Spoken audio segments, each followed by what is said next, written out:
আমি ব্রাহ্মণের সন্তান, 12 মাসে 13 পূজা করেছি। 33 কোটি দেবদেবী, তুলসীর গাছের তলায় আরো আছে 64 কোটি ভগবান।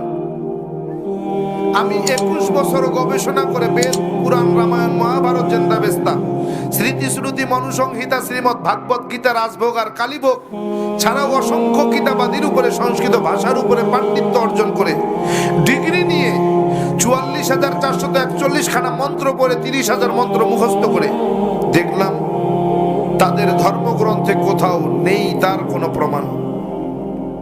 একটা প্রমাণ যদি কেউ দেখাতে পারে যে মূর্তির পূজা তাদের কোন ধর্মগ্রন্থে আছে, আমি তার গোলামি করব।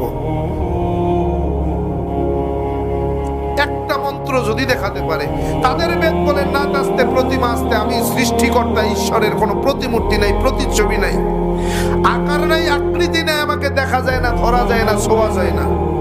আমি লাল, নীল, হলুদ নাকি সবুজ তা বুঝাও, কিন্তু এরপরেও কি তাদেরকে মানাতে পারবো? এরপরেও কি তারা ছাড়বে?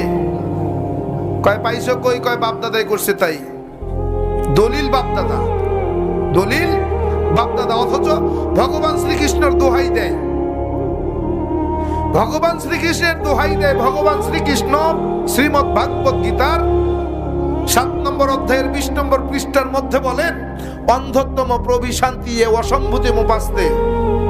কালকে হাসরের মাঠ যখন কায়েম হয়ে যাবে, তোমরা আমাকে ভগবান বলে ভাসায় দিবা, আমারে তোমরা জাহান্নামে নিবা। আমি সেই রাস্তা রাখি নাই, আমি আমার রাস্তা ক্লিয়ার করে দিয়েছি। অন্ধত্তম প্রবিশান্তি এ অসম্ভূতি মুপাস্তে।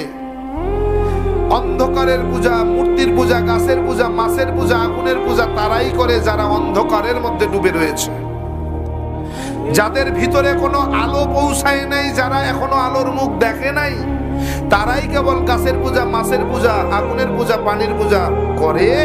আর যারা আলো দেখেছে, হেদায়াত পেয়ে গিয়েছে, নূর দেখেছে, তারা তা করে না।